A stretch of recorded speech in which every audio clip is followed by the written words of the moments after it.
Ladies and gentlemen, you know the safe injection sites have been sued and dragged into court. The DOJ said these sites are illegal. Well, a federal judge just ruled that having the safe injection site where your drug addicts can take their illegal drugs and do them does not violate drug laws.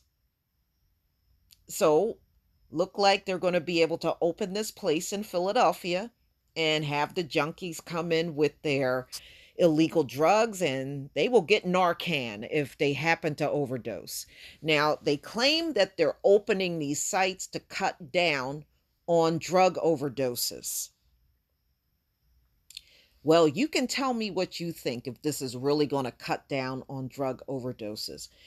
In my opinion, I do not believe the average drug addict is going to seek these places out in the first place. I believe they will get some people, but it certainly won't be the majority. I don't believe that.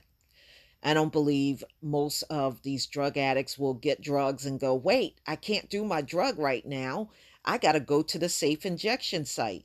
No, we know when people buy those drugs, they want to do those drugs right away as soon as they get those drugs in their hands.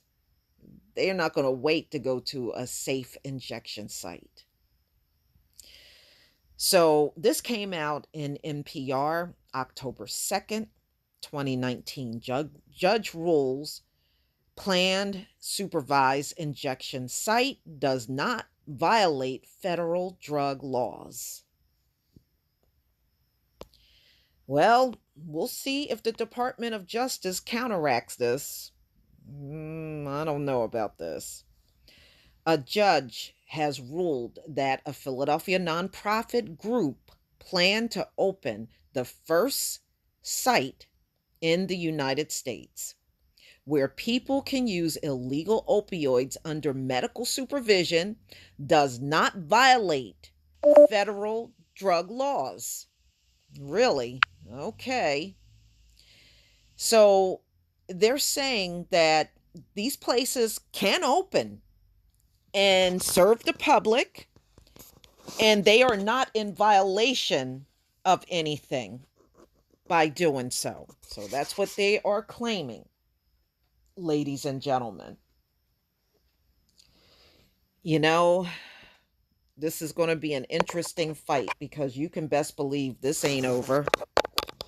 Put my power line in here. Let's see if I can get that in. Okay, got it.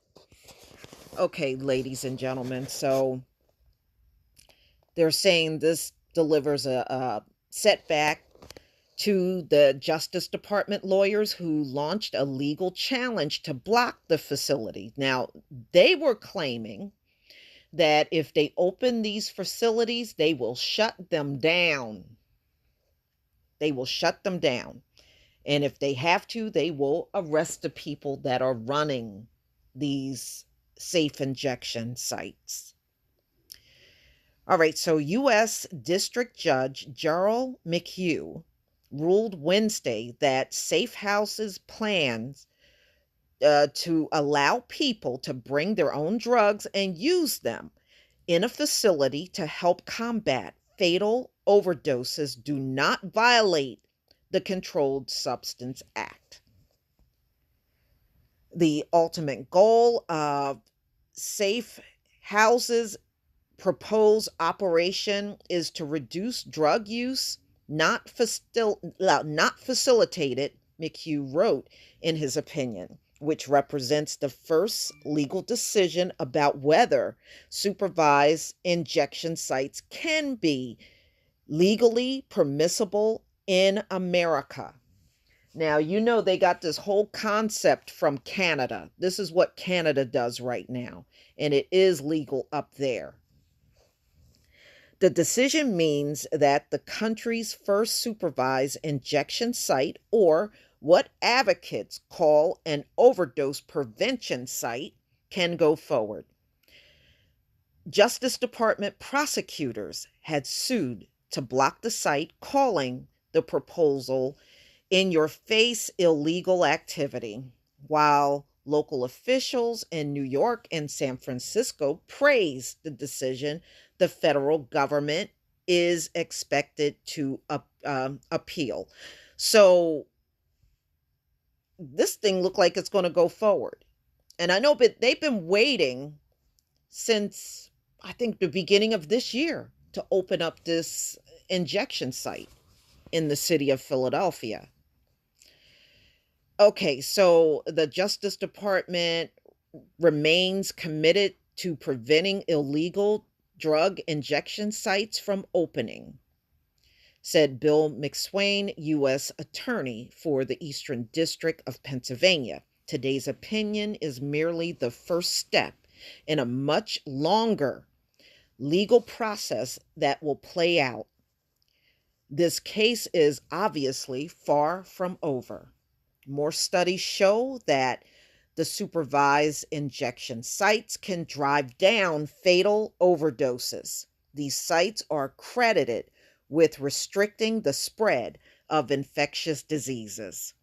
And advocates say the facilities help move more people into treatment.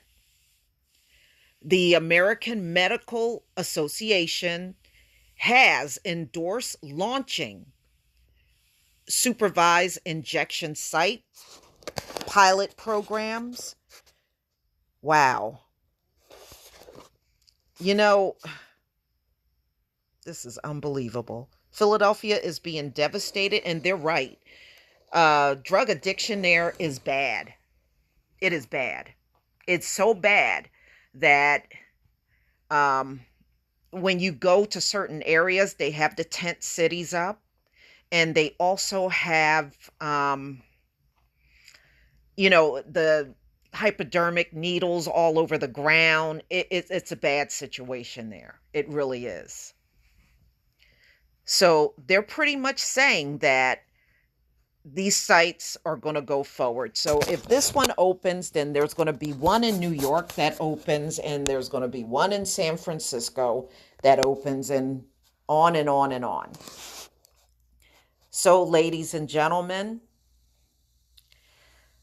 I know they said this fight is far from over, but in reality, I don't know what they're going to do. These sites are already built, and they already have them fully stocked to start seeing the drug addicts come in. So I don't know what the hell they're going to do. So it will be interesting to see how the federal government will counteract this. A legalized crack house. So it's saying like the safe injection sites have existed in Canada and Europe, and they have for a much longer period of time than here in the US. So the sites they plan on opening, we know Philadelphia, New York, Denver, and Seattle have publicly debated proposals on opening these sites. And of course, Philadelphia has not opened because they are still in court battles over this whole thing. So it's going to be interesting to see what happens, but it amazes me how back in the 80s and 90s, they shut down crack houses and everybody went to jail. But in 2019, they legalized the crack house and nobody is going to jail. So, ladies and gentlemen, as I stated before, when the face of the addiction changes, so does the attitude on how they handle the addict. All of a sudden, that changes too. But please tell me what you think. This is unbelievable. So now, look like the drug addicts have more protection under the law than the non-drug users, ladies and gentlemen. But please tell me what you think. Please leave your comment and subscribe. Don't forget to hit on the notification bell, and I'll see you on the next video. Peace, family.